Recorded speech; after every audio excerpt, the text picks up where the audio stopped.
New haircut, who dis? It is, what day is it? February 17th, 2026. And it is Fat Tuesday. This is my last root beer before 40-day fast.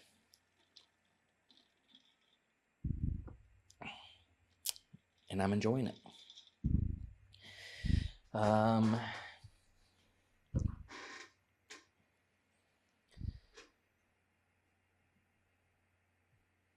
Today I woke up earlier than normal.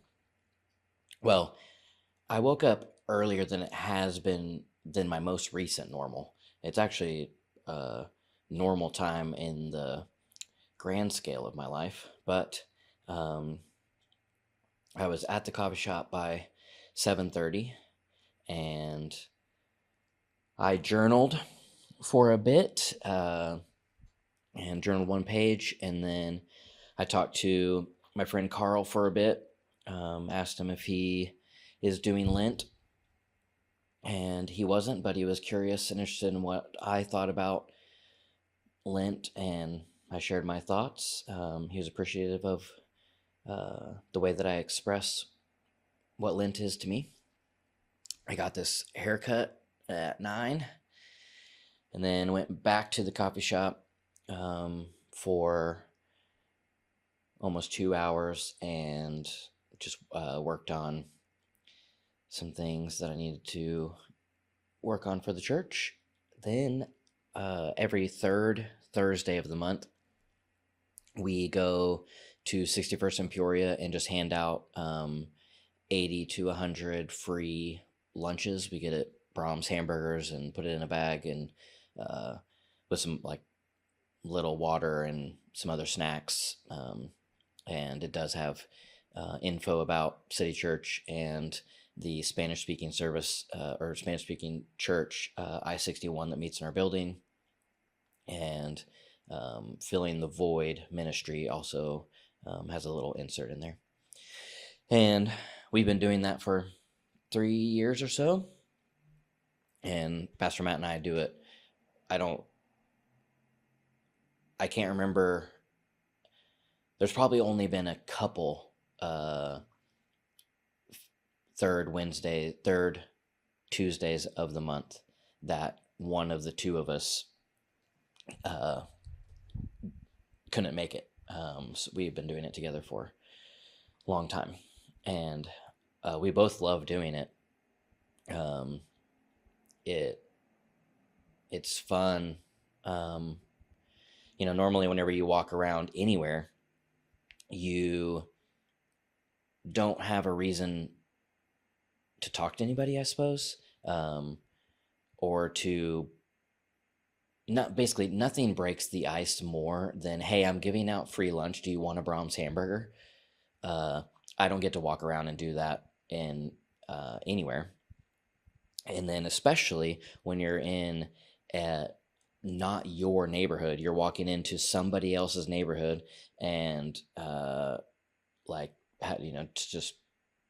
just walk up and talk to people is a lot different than, hey, I got a free lunch. Do you want a Brahms hamburger? And people are like, hell yeah, I want a Brahms hamburger.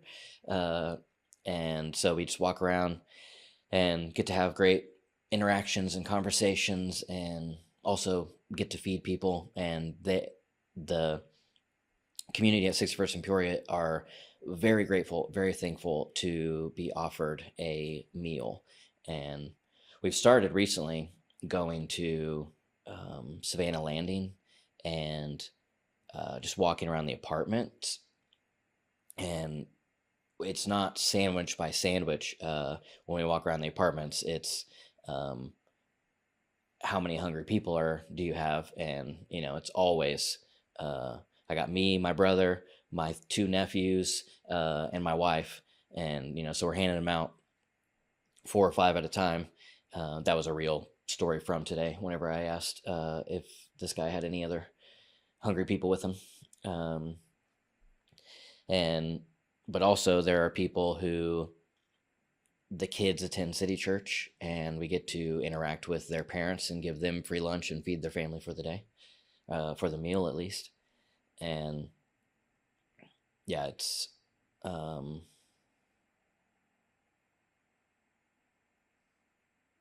it's a good regular rhythm that um, builds the kingdom, produces great stories, and fulfills a need. Ultimately, all these things fall into build his kingdom, but creates long-term relationships, which is a key ingredient to systematic change. So while it is like, hey, you're hungry, here's a sandwich, eat sandwich, not hungry anymore, become hungry again. It's the consistency and the relationship that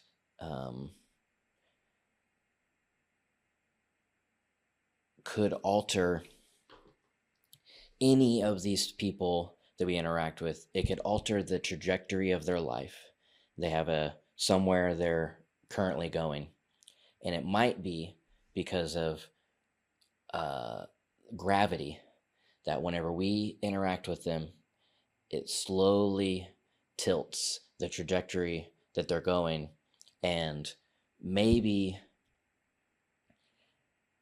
that few degree shifts ultimately winds up where they move out of a collision course with calamity.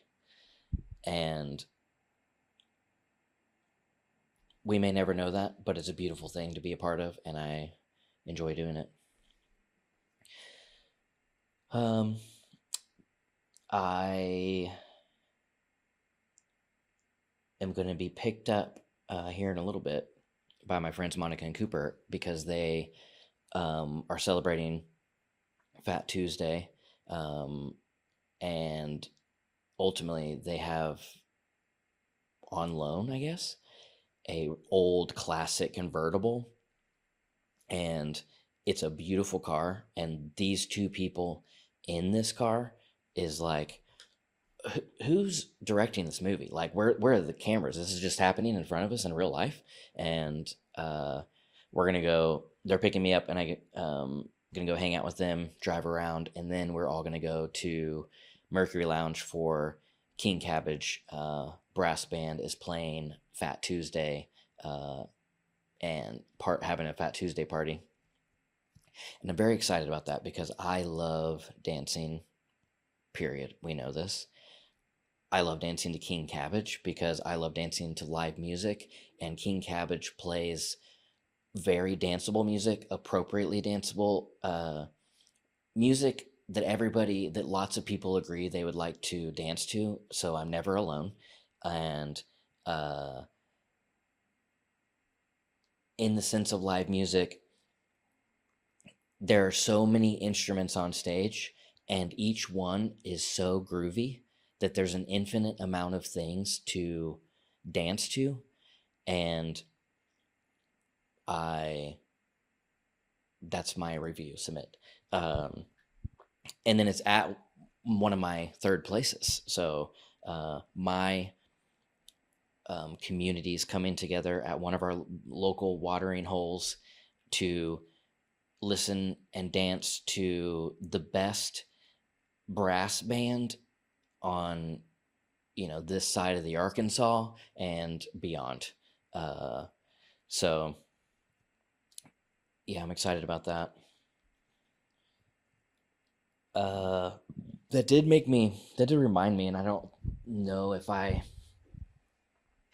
said this on Monday's video, but I was thinking about, and I ended up expressing in words that I would like to record what I feel like dancing and dancing to live music.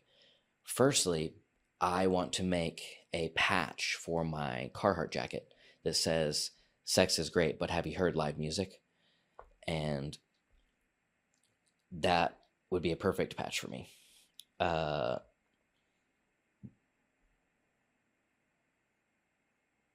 and as in that same thought, and like things that, the reason that I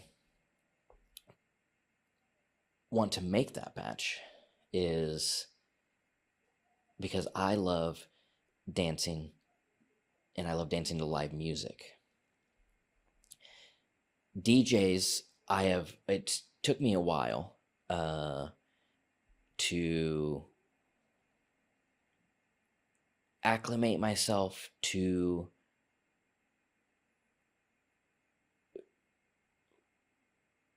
I guess house music. Um, this is a long tangent that wasn't I wasn't intending to say this, so I'm finding how far back in time are we gonna go, and we'll go. I want to talk about dancing, and dancing has been something that I have done since I was a child. I have in the archive, uh, 3 years old, and of me dancing, and then also me directing of photography, and that is so wild and beautiful to me, because just like dance, they or the because dance has been a through line through my entire life with evidence in the archive. And there have been some seasons where I didn't dance. I rarely had the opportunity to dance, so um, I only danced when I had the opportunity. But when I had the opportunity and I did dance, it was always notable that uh, I was a completely sober person, and I would frequently get asked, "Are you on Molly? Do you have some? May I have some?" And uh, the first few times I was asked, I didn't know what Molly was. There was one time that oh, what's it called? The like scientific name for Molly.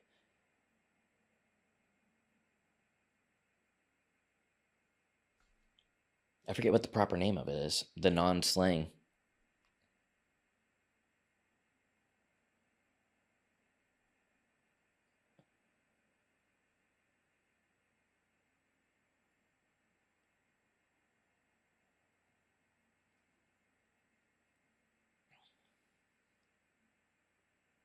Oh dang!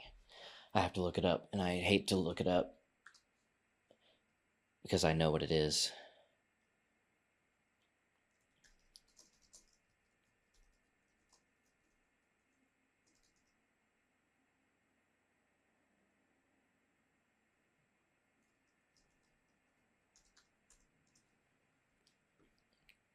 Ecstasy, MDMA. Yes. Okay. I did not know, genuinely, that Molly, MDMA, and ecstasy were the same drug. So in different circumstances, people asked me for if I was on one of those three and if they could have it. And uh, I there was one time that somebody said, like, "Are you on Molly?" Or "Have you done Molly?" Like some people also ask in curiosity, because I guess it's ultimately the same question, but leading in softer. But they'll say, "Have you ever tried Molly?" And uh, whenever I say no, everybody's like, "You'll love it." Um, and there was one time I responded with, um, "Yeah, I would like to try it. I also want to try MDMA." And their faces like, "Are you dumb? Or I mean, am I about to educate you?" Um, And yes, I needed to be educated. And I still haven't tried Molly, MDMA, or ecstasy. Um, the opportunity to dance more came after divorce, and it is something that the Spirit led me into. Uh, I, in my grief, followed the voice of God as He told me to make myself regular somewhere, and He guided me and led me to where I was to be regular. Through this, I went from knowing basically nobody in this town to knowing a vast majority of the people that are going to be on stage and off stage at the Fat Tuesday party that I'm going to tonight, which is a crazy 4-year journey. And it all is around the gravity of dancing, because I went out, and one of the places that I made myself regular at was St. Vitus. I felt that the Spirit said to go in there. And so I did. And in my grief and processing, I found that going to this nightclub that was called St. Vitus because St. Vitus is the patron saint of dance. It is modeled and themed as a Catholic church, like an industrial Catholic dance church. And the DJ booth is the pulpit. And it also is like an escape to New York or any other major city you want to insert there. I had this conversation literally this weekend with a couple people who we were in a deep spiritual conversation, and Ivan, he was expressing in his language God and all of this spiritual realm. And I understood every single word he was saying. And he knew that I was understanding every single word he was saying. And we came into in this conversation circle with, I want to add this detail to the story, with Jar, who was much younger than us by easily 10 years, probably closer to 15. And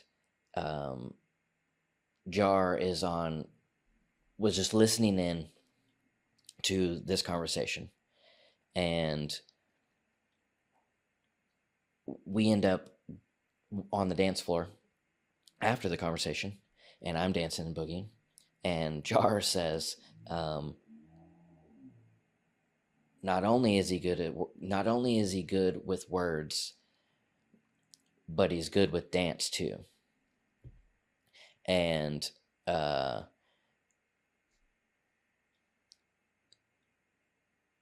to give the most recent anecdotal story of my dance journey, not that this is a scientific exploration, that it is a side quest story of this story of dance, and the most recent example of what dance is in my life. I went into St. Vitus, and it met me where I was at and expanded me, because I metaphorically and physically processed my way from the seat to the dance floor. And so it took me months upon months of going there every weekend, but in a certain period of time, I was going every Thursday, Friday, Saturday, Sunday for, I mean, easily 3 hours a day. But I would even guess that the average time spent was over 3 hours, 4 or 5 hours dancing. And the staff obviously all knew me. And we are friends, and they all in their own ways have expressed the appreciation they had for witnessing me becoming, and my joy for life was infectious. Ultimately, to say joy in life is infectious, and that is why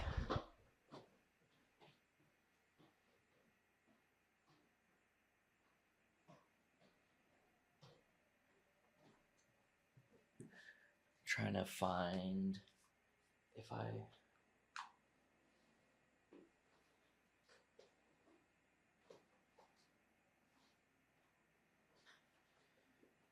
there's no emergency. I just suddenly wanted to grab the poem that was printed out for me, and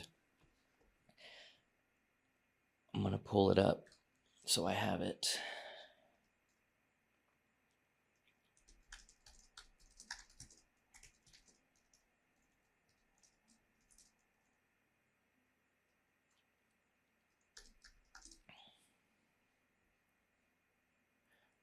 Richard H. Berry.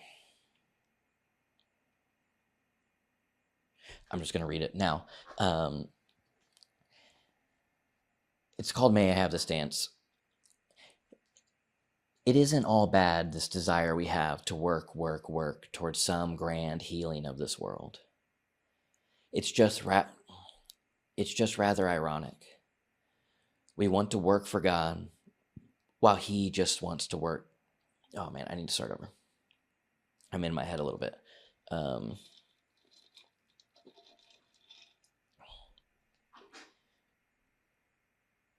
It isn't all bad, this desire we have to work, work, work towards some grand healing of this world. It's just rather ironic. We want to work for God while He just wants us to dance, knowing that healing, without a thought, trails His sublime movements like a wake. All He needs is a partner. And there we are, fretting, even scolding the divine. You really need to stop all this dancing, and get back to work healing the world. What a remarkable capacity we have for missing the point. So allow me to state it plainly. It is the dance that heals.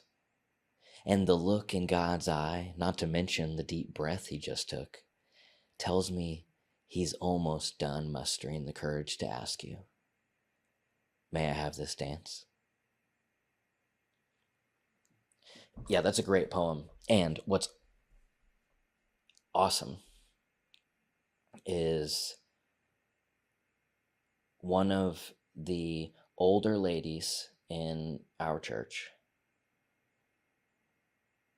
one of the spiritual mothers, she read this poem, found it online, printed it out, and gave it to me because it made her think of me. And how awesome is that? So I wind up meeting a whole community of people because I'm making myself regular somewhere and because I'm dancing. And the dancing was my, in part, dancing was my, I'm giving out free lunches. Do you want a burger? but that was a fruit, not a intention, um, or experience. Like my experience of living out this season is I'm broken, I'm divorced, I'm grieving the loss of it, and in my grief and self discovery and prayer and just listening to the gentle whisper of the soul and obeying it, I found myself go from walking in with a lot of anxiety and taking a lot of courage to stand up and start dancing. And then the mental processing for the courage to grow in free expression, led and allowed by the music and the environment,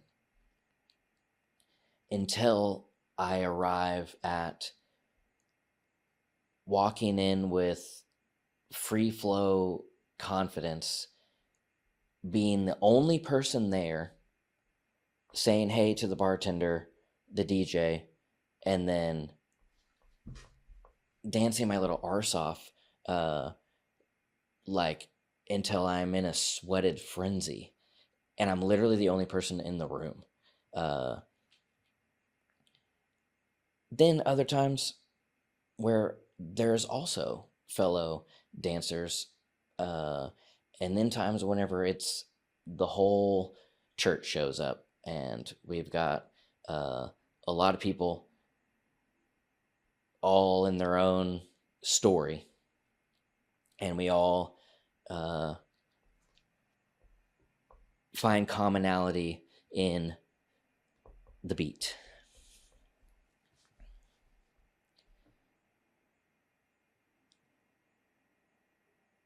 And this Sunday, I went out to Mercury Lounge and I was dancing. And it's one of my favorite times to dance.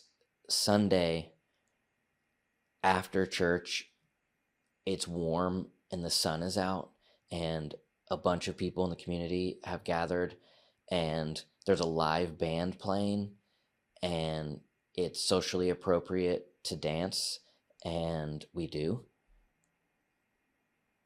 While I was doing that, I just felt just like I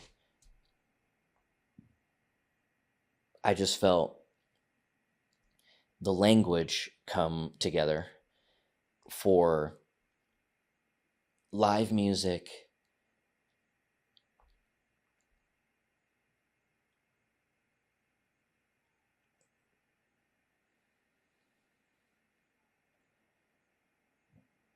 when people are playing live music, whether they know the song or not,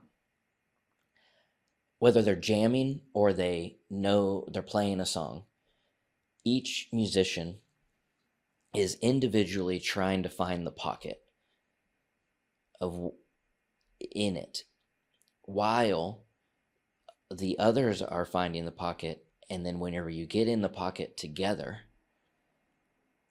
not only are you in flow with yourself and what you're supposed to be doing,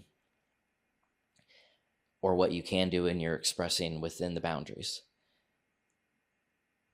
the other person is doing the same with you, and you're all, by interpreting the flow and the next right thing. And a person within may lead as the others back, but it's still all this like cosmic dance. And ultimately where I got was just thinking about how I love finding the pocket with them.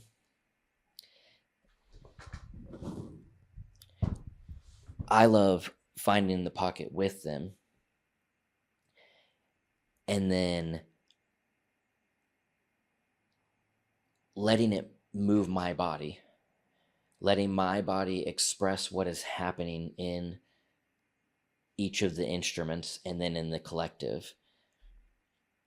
But it takes a step of faith to just feel or intuit the where the song is going and what it's about to do, and moving with intention towards that.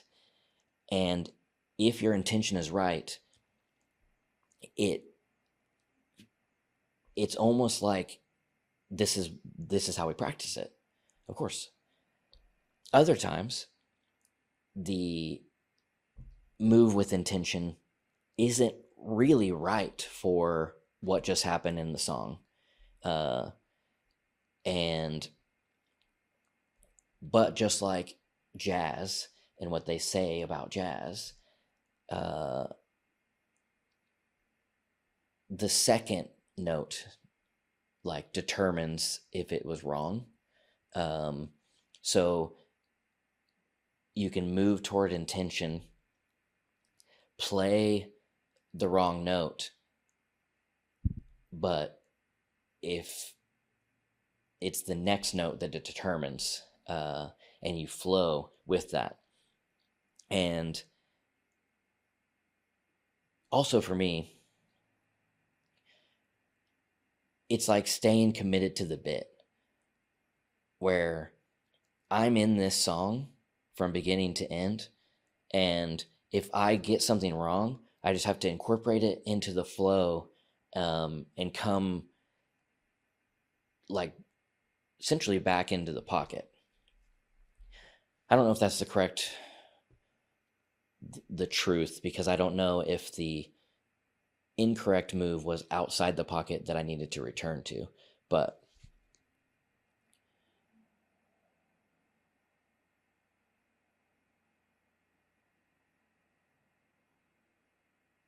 yeah. I think one of the stray thoughts that I had just now,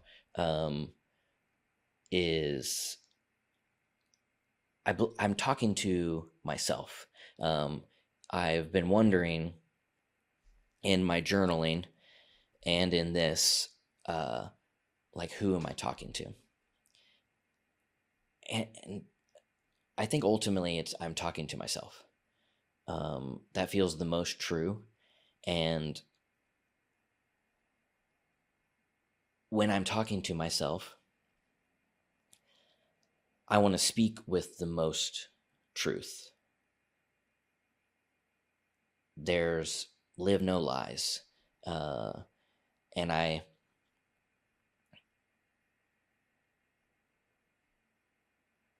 do, I don't know what the right word would be, but I have a complex is the most generalized word that I can think that describes this feeling of speaking untruth, lying. It bothered me as a kid. I did it as a kid and got in trouble for it. And I think that the times that I remember that I got in trouble for it were formative in teaching me. But then also I had friends who lied, and it just perturbed me. It Grace was given upon grace upon grace upon grace until you are supposed to be my best friend, and you lie all the time. That's not best friend level. And so I said, we're not friends anymore. And his mother came over with him and talked to me and my mother, and they had a conversation, and they looked at me and said, so you don't want to be friends anymore? And I said, until he can stop lying, I do not want to be friends with him. And we were never close again. I got in trouble for lying once, And this is a great story, so I'm just gonna side quest into it.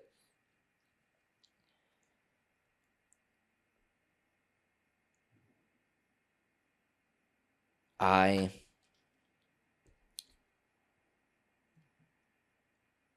When I was a teenager, parents owned Splash Zone Water Park, and one morning, some boys and I, probably 4 or 5 of us, we were at the water park hanging out before it opened because we opened at noon, and some of my skater friends came up and we skated in the back, which is basically like my dad being uh, me being like, Dad, can my friends come over?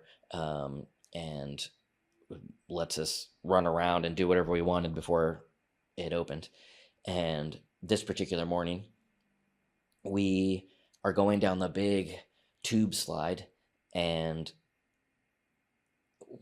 we are pulling our pants down and going bare ass down the slide, because usually you would go down with a mat or a tube, but we found out that morning that it goes even faster if you go bare ass. And so later that day, we're all just hanging out, and I have a Sharpie, and or something, probably a Sharpie, and people were writing on things and writing on people. And so I wrote on the back of his back, large, "If you want to go fast, go bare ass." And thought that was hilarious. He was a few years older than me and bigger. And he goes, when he learned what I had written, he goes, "I'm gonna tell your parents." And it wasn't even malicious. It was like, this is funny, and I'm gonna tell your parents that you wrote a cuss word on my back. And I, for whatever reason, was like, no, no, no, no, no. And he was literally drug me with him into the office and told my mom, "Cody wrote this on my back." And no, I didn't. Straight lied. I did not write it. And they were like, he wrote it. Would not let up that I did not write that. A period of time goes by. It could be up to an hour of them trying to get me to say or just admit that I did it, and I would not. Even one of my best friends came in, and like, he was in the room when I wrote it, and he said, "Just tell them you did it." And I looked at him and said, "I didn't do it." And I wouldn't stop.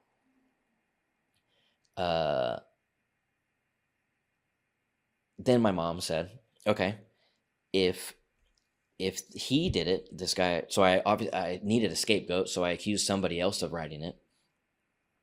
I don't even remember that part, but it had to have been true, because she had both of us write on a piece of paper, "If you want to go fast, go bare ass."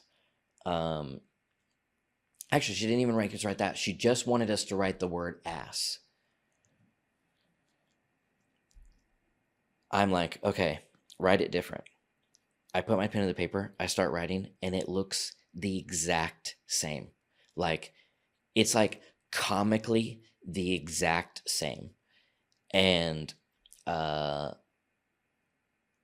don't know if I laughed, but it was like instant.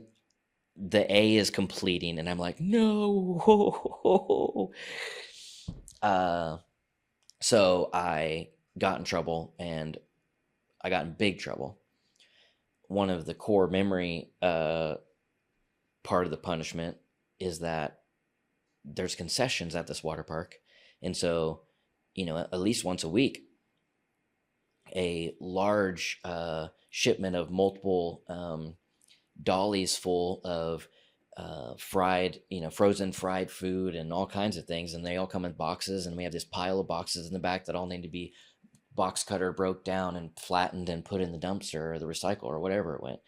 And that they made me do that. And boy, did I hate it.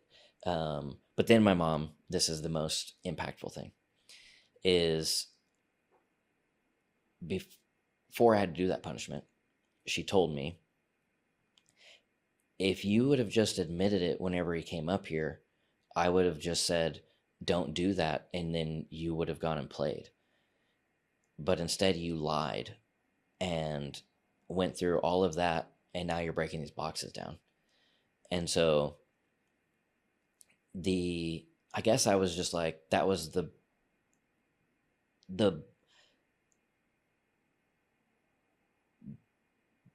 biggest lesson I needed to learn in order to know that lies grow and truth is freedom. Truth is going to play. Lies are breaking down boxes. And so, in part, my complex with lying is because I know that lying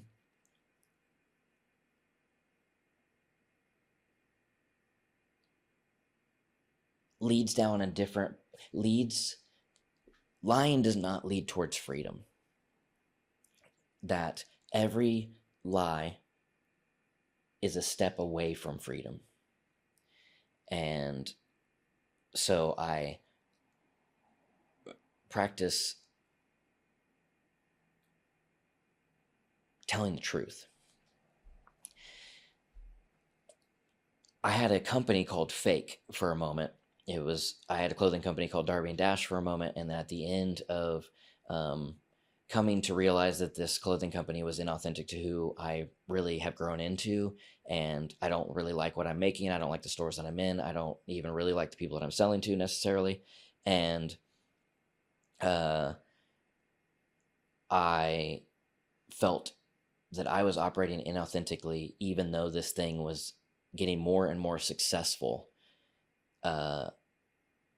It was fake. So I closed it and I created a clothing brand named Fake to continue this path. I built this clothing brand and that felt right. It was just the brand itself that felt wrong. And so it was like evolving the brand from what it was to Fake, which was supposed to be this streetwear like brand that celebrated being authentically yourself. And even that, it didn't ultimately, it made a local kind of like ripple where it had talk, haters, and imitators. But ultimately, it was because the people that I was hanging out with, they were the reason that ultimately you become who you hang out with. And that I did that versus knowing that I shouldn't do a fashion brand because I'm not a fashion person. It's inauthentic for me to do a fashion brand because I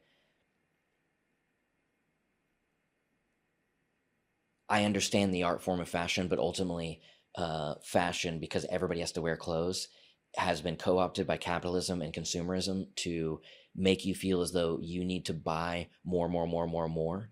And as a protest against this world that I live in, I'm a minimalist and I buy very few things. And I have so many moral obligations to avoid selling people things that they don't need and telling them the lie that this thing is limited edition and there's this false scarcity that you have to create whenever you're a streetwear brand, because I could print as many as I wanted, but I'm saying that there's only this many, because if I do that, then I sell those 50 shirts versus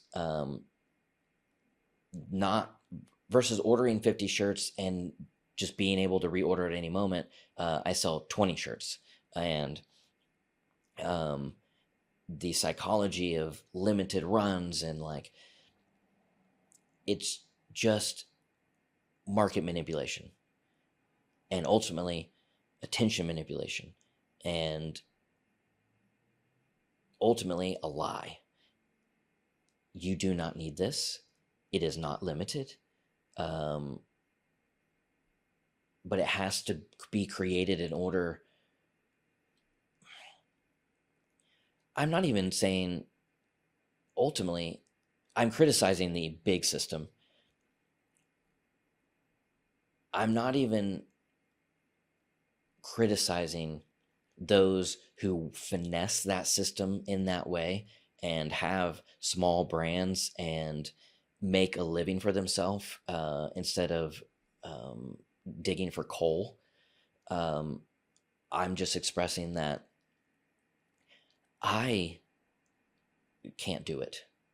It doesn't fit. Uh, it doesn't fit. And whenever I moved away, um, it became quickly apparent that me doing a fashion brand is only possible if I have a fashion partner, the person who's like, they, yeah, they're just passionate about fashion and clothing and that type of thing. Uh, and so that's the deep dive long story on that one. Uh, I'm trying to remember if I made it everywhere that I wanted to with the dance story.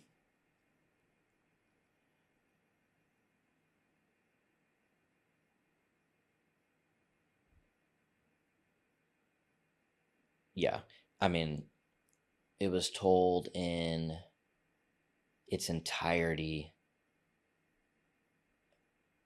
as far as knowing where I am now and how it started, with the still a long my story, my story, um, for the last 5 years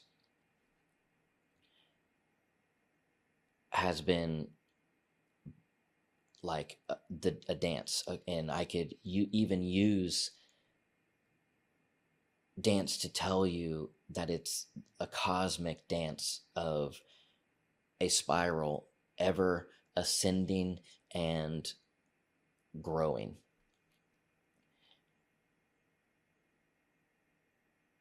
ever higher, ever wider, and expanding upward and outward. A cosmic dance. Me and you, if you're me watching this, you're by definition future me. And future me could hold past me's hand, and as we're dancing upward and outward,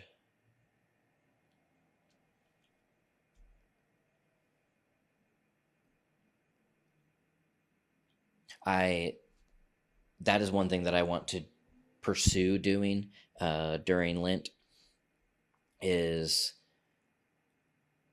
put a beautiful and comprehensive video together of the cosmic dance, the spiral, and how I see the world. That could even be the title: The Cosmic Dance, Spiral, and How I See the World.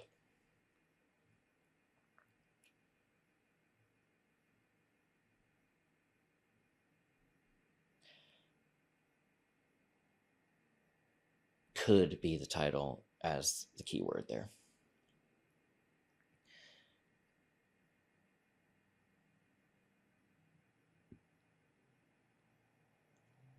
dancing helped me on this spiral of becoming ever more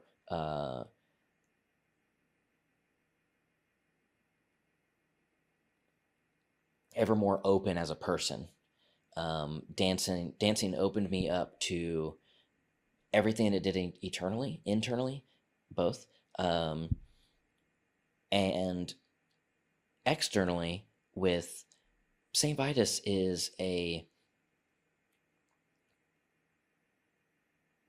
that's a step up in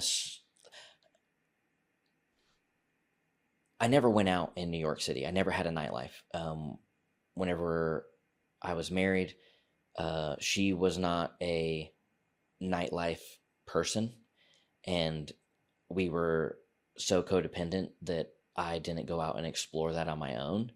And so it wasn't until after divorce that I even, that was ever even a possibility. Um,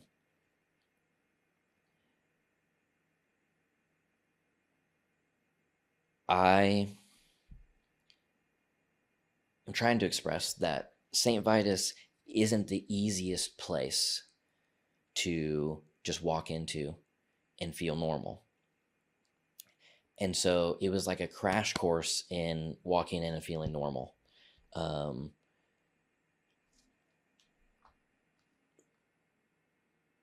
My ride is on the way. So got 20 minutes max. And I need to get a little bit ready. Not really, but I need to do like 2 things before I leave, so I can't wait till they text me and say they're here.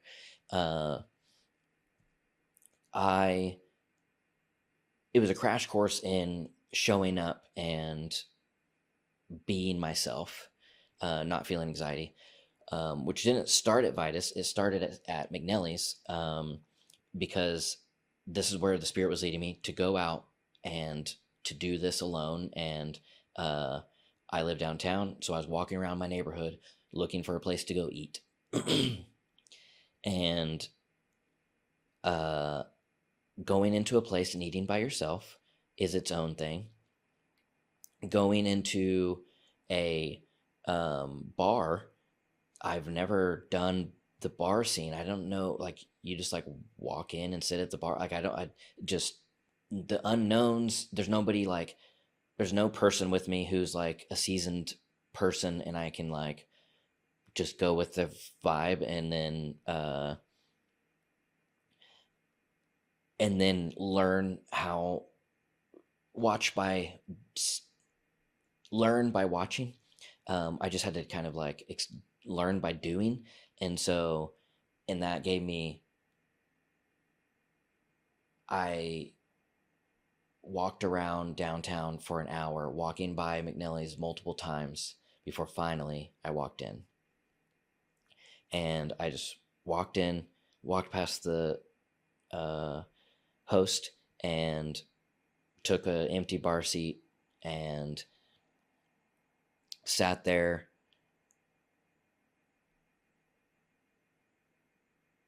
ate my sausage, and journaled. And I journaled McNelly's, a poem. And the poem that I journaled says, "Sitting alone at the bar for the first time, I'm trying to do more things alone just to see if I can. I've spent so little time alone in my 31 years on this beautiful planet. I set out an hour and probably a half ago, but I'm not keeping track these days. I've been wandering the streets because I passed my first instinct and kept walking, only to circle back. I walked in with only slight hesitation. I moved to the bar like I knew what I was. I walked in with only slight hesitation. I moved to the bar like I knew what I was doing. Picked a seat, ordered a plate of vegan bratwurst and a stout beer, which had been placed in front of me by a mask with a ponytail. I guess the only thing left to do is enjoy. Ranch delivered by sweet potato fries, spicy mustard, and sauerkraut on a chunk of bratwurst, one fork at a time.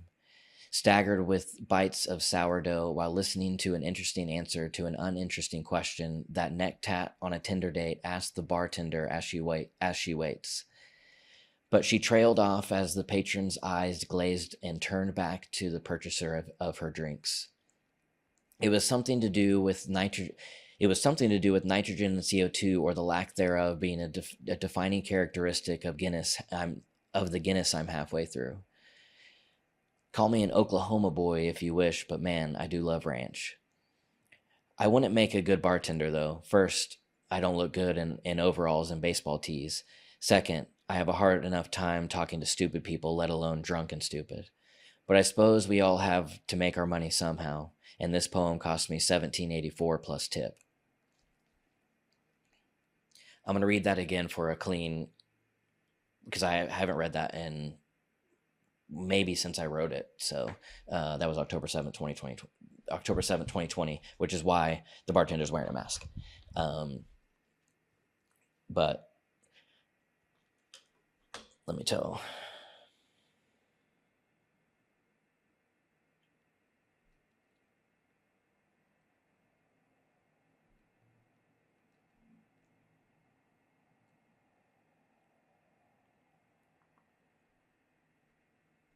Okay. Sitting alone at the bar for the first time. I'm trying to do more things alone just to see if I can. I've spent so little time alone in my 31 years on this beautiful planet. I set out an hour and probably a half ago, but I'm not keeping track these days. I've been wandering the streets because I passed my first instinct and kept walking, only to circle back. I walked in with only a slight hesitation. I moved to the bar like I knew what I was doing, picked a seat, ordered a plate of vegan bratwurst and a stout beer, which had been placed in front of me by a mask with a ponytail. I guess the only thing left to do is enjoy. Ranch delivered by sweet potato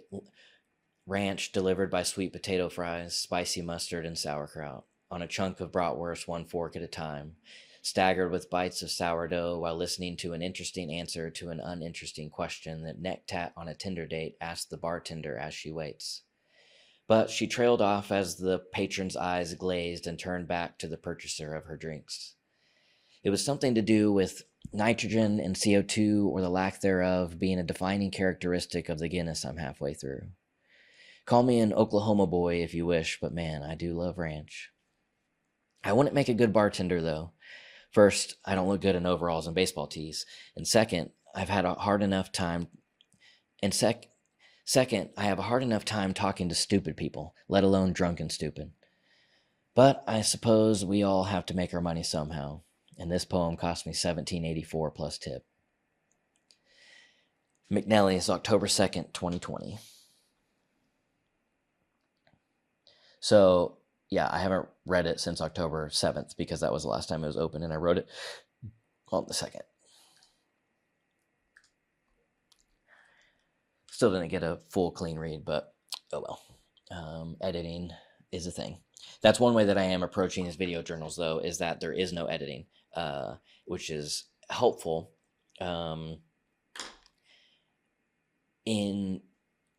so everything I just said about dance in the process of becoming whatever it is that I am, doing what I'm doing right now is in process of doing what I'm about to do.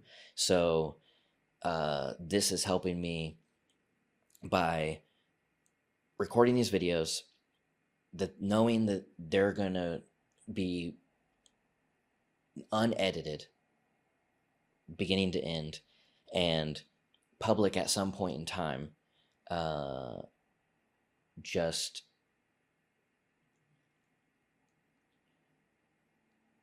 flowing and removing as many filters as I possibly can, knowing it's being recorded and remaining in flow.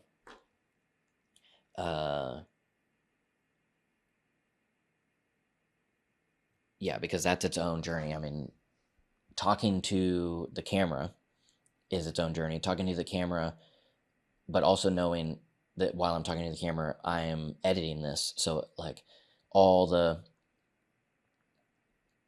I mean, one prime example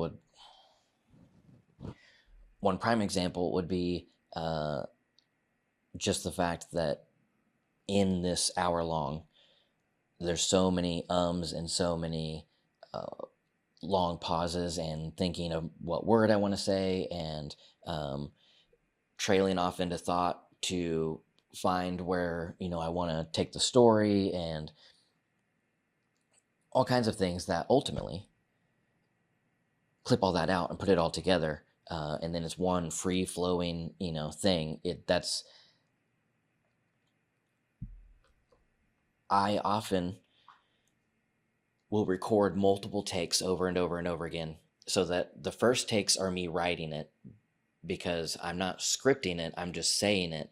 But instead of having a bunch of jump cuts, I will say it till I find the words, and then once I found the words, then I'll say it in one take. And this, it's an exercise in not doing that. So, anyways, they are going to be here soon. This is over an hour, and so I'm going to sign off for the last time during normal time. The next time you will see me, it will be Ash Wednesday.